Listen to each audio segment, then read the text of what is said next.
Hello,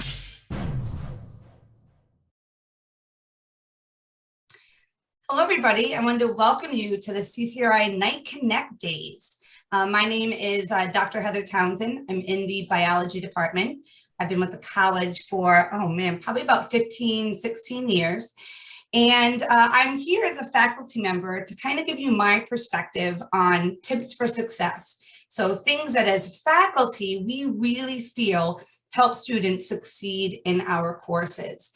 So I'm going to go through this PowerPoint and hit upon some of these topics a little bit more than others. And so here is the, kind of the schedule that we're going to go through. And I'm going to have different PowerPoint slides on each of these. And I've kind of gone through what I think are the really more important ones kind of towards the beginning, and then we'll go through, but really this is all so important in order to be successful in college. And I know that a lot of you are coming either from high school or maybe from another college. And so some of this stuff is CCRI specific, but then some of it is not. Some of it is just things that no matter where you come from, these are really important tips in order to have success. So start off strong. So this slide is probably my most important. And the reason is that I find the thing that students struggle with the most when they come into college for the first time is having really good time management skills. And this is, again, probably one of the most important things that you can have. Students really try to kind of, overdo things. They'll register for a ton of courses and they'll have a full workload, and then they have kids and all these other things, which is fine. Like, I'm in the same position. We're kind of all trying to juggle life. But the really important thing is to make sure that you map out what you need to do, for success at the college level. So my biggest suggestion is to print a calendar, not use a calendar on your phone. I used to, when I first got my iPhone, I would put all my important dates in there and my dentist appointments. And, I have 5 kids at home, and so they're always on my phone. And I found that they started silencing all my little announcements, right? Like, oh, you have a doctor's appointment this week. So I was missing things left and right. And so I said, okay, I have to get away from that. And I really need to write things down. So literally I could show you what my fall calendar is. It is literally this, what you see here, printed out, stapled. I do it semester by semester, and I write all of the important dates in that I have, not even just for my own life at home, but also for school. So when I have to open my classes, when I have to open an exam for my students. And so this is something that you really should be doing, okay? Printing out a calendar and writing everything down for all of your courses. Like, I promise you that by not writing things down, it's going to go in and out pretty quickly unless you are great at memorizing things. So this is my number one thing, is for time management, printing out a calendar.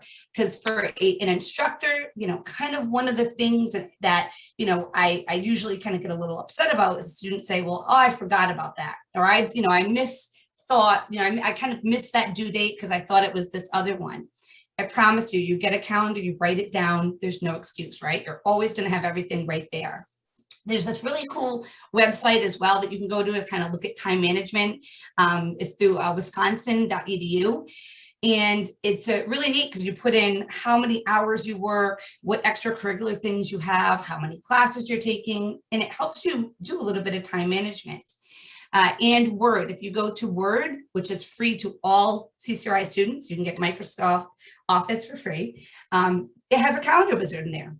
So you can actually construct a calendar exactly like this and print it up and be ready for day one.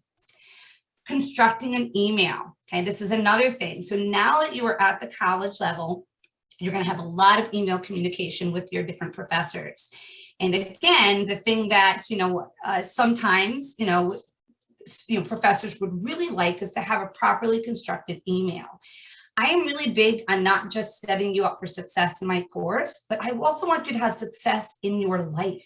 And when you go for your first job, knowing how to actually address somebody in an email that you're maybe going out, you're trying to get a position at their company for.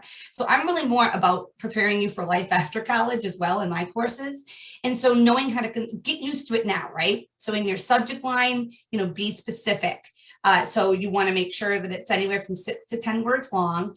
For your courses at CCRI, make sure you put your class in. You know, I myself, some semesters have 200 students. It takes me a long time to get to know everybody. And so making sure that you say, you know, this is for my biology class section, you know, 150. And it lets a professor get right to, you know, what class you're in so we can answer your question a lot quicker. Salutation's big, right? Not just, hey, or what's up, right? You know, dear Professor Smith, dear Dr. Townsend. You'll definitely figure out how each of your professors wants to be addressed, and then it's important to address them in that manner. Some professors will use first names. You know, for me, I don't. I either prefer Professor Townsend or Dr. Townsend. And so making sure that you put that in that salutation, you know, constructing your body, and then also signing it, right? So have a great day, sincerely, hope to hear from you soon, and then your name. And again, this is not to be nitpicky as an instructor. It's really to make sure that you are ready for that next step. Once you get out of CCRI, it's really about that development. Getting additional help. I have students every semester say, I'm just overwhelmed. I don't know where to go for things. So for what I tell my students is to have some type of a document, whether a Word document or have a piece of paper with all the places that you can go for help. So there, CCRI has a page on how to learn remotely, since we do still have a number of our sections online. And so it just gives you a lot of nice tips and pointers on how to be a really good online student. Student Success Center. We have a great Student Success Center that is really driven to help students. And so this is a great place to go to. And it's really good to note that these are places to go only if you're struggling, right? You can absolutely use the Success Center, use the Writing Center, have a tutor, have an academic coach, even if you think you're doing well, but just to make sure that you are doing things in the proper manner. So I don't tell students just to use these things if you're struggling. You know, CCRI wants to see you, right? These organizations and these departments want to be involved with your time here at CCRI, so reach out to them. We do, again, have advising and counseling, a Writing Center, tutors. There's 2 YouTube videos on Tutor Me, which is a service that CCRI does use. And these tutors do not give you the answers to things. They help you figure out what help you need, what content you might need to do well in a certain course. And then there are also academic coaches that helps to, you know, personalize the, you know, looking at, you know, organization, time management, textbook reading techniques, right? Which is kind of a good thing right now for me to talk about is the textbooks, right? And making sure that before your classes start, that you have the materials that you need for the course, right?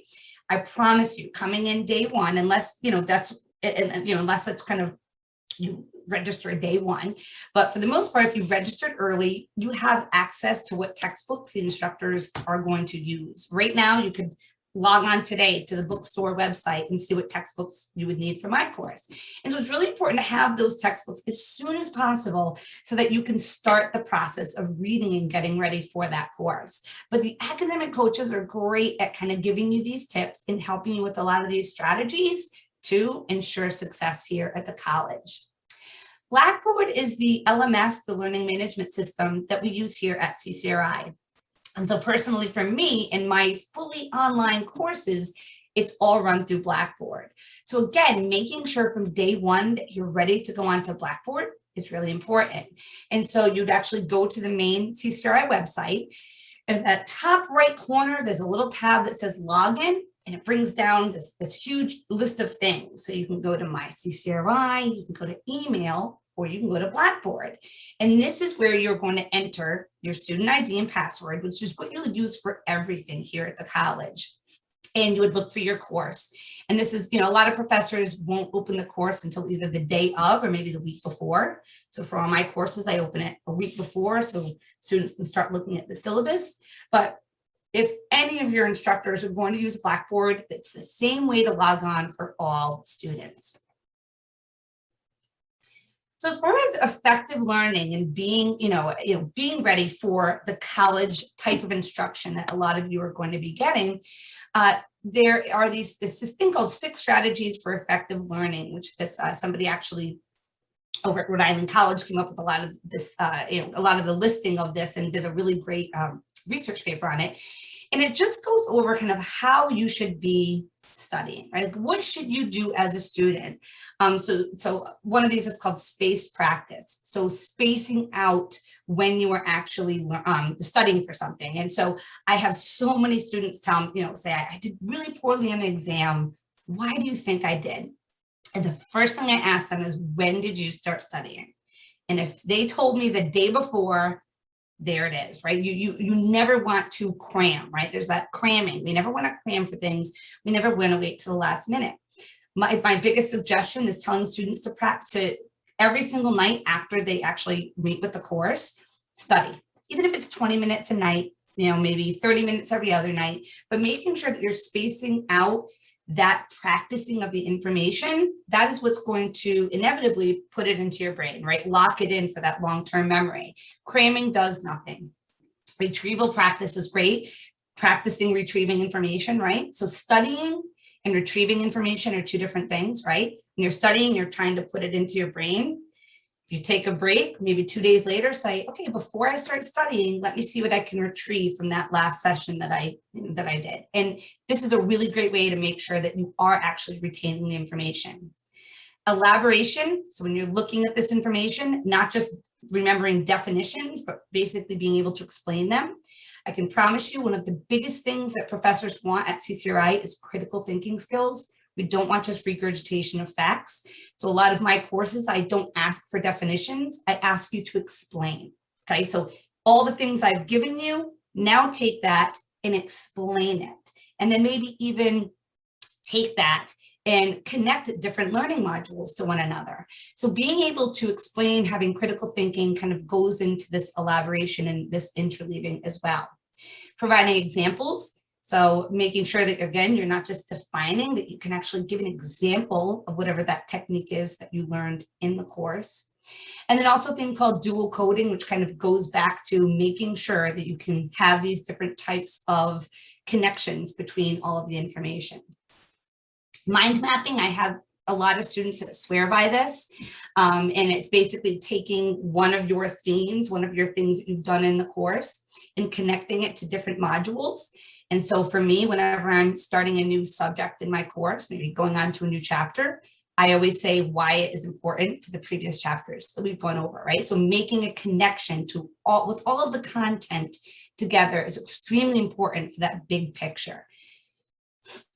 DAPS is a really interesting thing that I started to do with my students a few years ago, and it's a way for students to write effective goals. So you as a student, what goals do you have? And it doesn't have to be specifically designed for the courses that you're taking, but really just your overall goals. What do you want to get out of the college experience? And so I always have my students the first week come up with some goals that they have, right? So do you want to make sure that for instance, a lot of my students for goal 1 put, I want to attend all classes, right? So I want to make sure I make it to every single one of her lectures. And so then you go through and say, okay, is there a deadline for this? Well, yeah, by the end of the semester, I would love to have looked back and say I went to every single course. Is it achievable? Do you have barriers? Do you have, does your car break down a lot? Do you have external factors that might not allow you to actually reach that goal? Coming up with a positive, right? So don't say like, if I don't go, I'm going to be really mad. You're like, you know what? If I go to every course, I'm going to treat myself to a new pair of shoes I've been wanting. And then the specific portion of it looks at, is there something measurable? Is there, what basically can keep your kind of eye on that goal? And so I love having students come in and do this for 2 things I usually say, and I get a lot of students saying, come to every course. And then I have other students say, I want at least a B in this course, and they'll go through ways that they can actually achieve this. And I've had a lot of students say that this was a great eye-opening experience, because it wasn't just specifically for my course. It's for all courses. It's for basically everything you're experiencing now as this first-time student at CCRI. This is another thing that, again, just as an instructor, specifically for any of my exams or any of my lab reports where I want students to write in complete sentences, it is really important to understand how to do this. And so I'm not going to go over this, and read this word for word, but I really suggest to you that before your courses start, to go somewhere on the internet, do a little research on how to construct a proper complete sentence. I know a lot of students think they know how, but this is kind of one of those things that I always, with my students, do a complete sentence exercise where I give them a question, and then I want them to, use any resource they have, but give me a perfect, answer using that complete sentence. And so this is a really great thing to have ready for day one, because there's going to be a lot of your instructors that are going to expect this at the college level. Plagiarism and cheating is one of the things that I've seen, unfortunately, a lot more over the years, but we also have a lot more ways of catching it now since we've been online. And this is probably the one thing as an instructor that I think, and I say this right, it really upsets me. And I know that it upsets a lot of other instructors as well, when we've kind of put all this time and effort into giving you the resources that you need. And so when students either cheat, so meaning they cheat off another student, they use the textbook when they're not supposed to, or they plagiarize, it kind of sets the tone, right? And so plagiarism is basically taking somebody else's words and then using them as your own.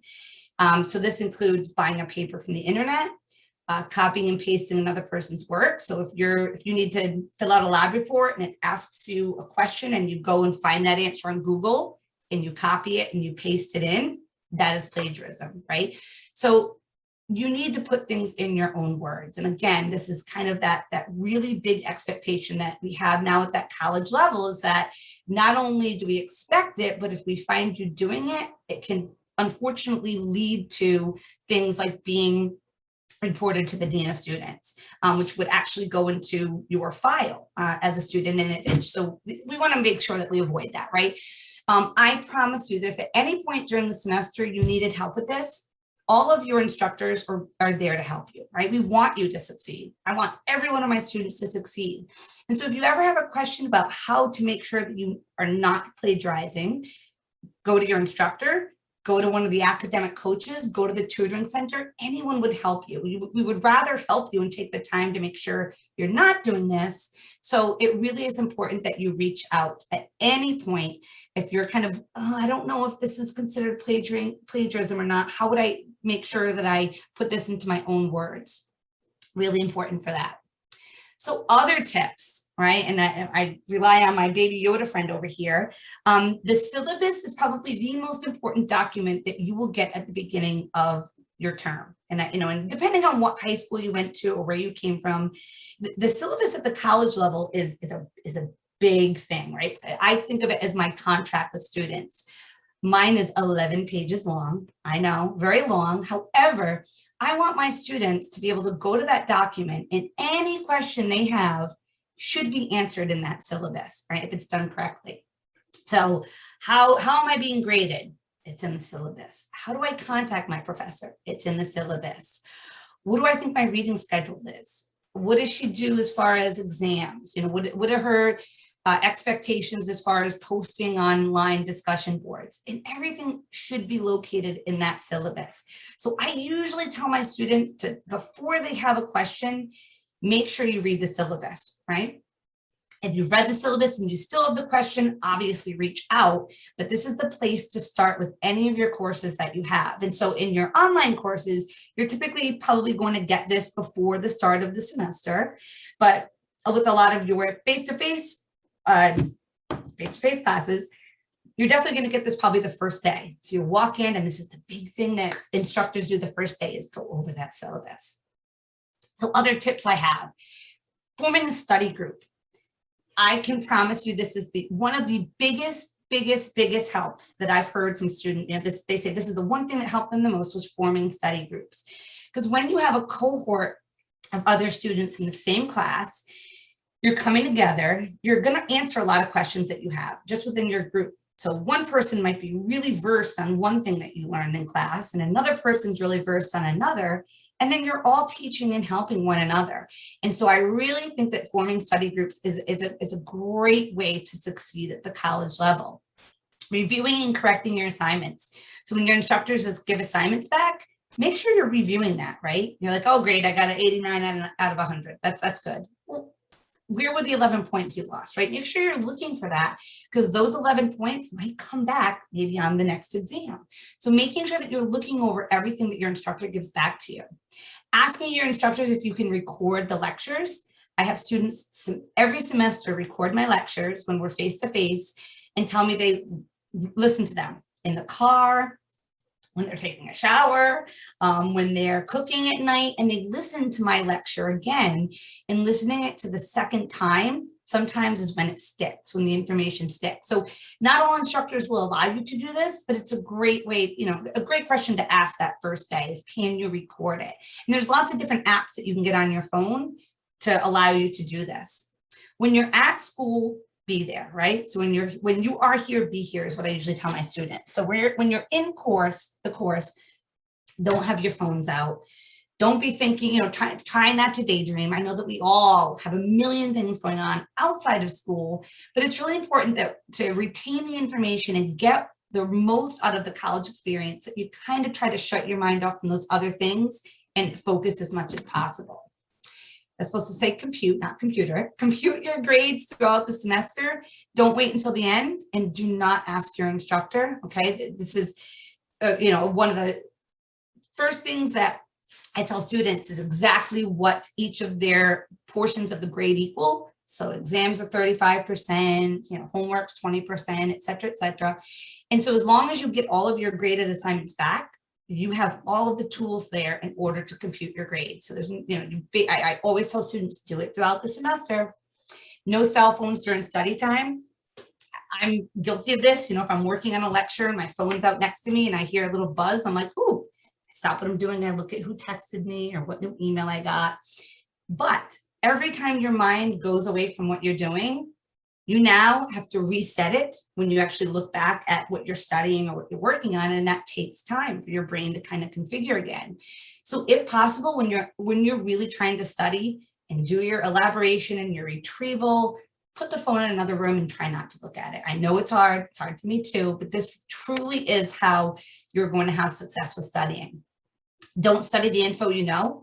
All right, so with my students, if they're really confident with one portion of the course, they tend to study that more because it makes you feel good, right? You're like, oh, I'm retrieving this, I can elaborate on it, everything's really quick with this, but really you're studying the stuff that you already know. The things that you are so confident about, don't study, right? Only study those things that you think you need to have help with. Test anxiety, it's the 828. And so when I have a lot of students that say they get test anxiety.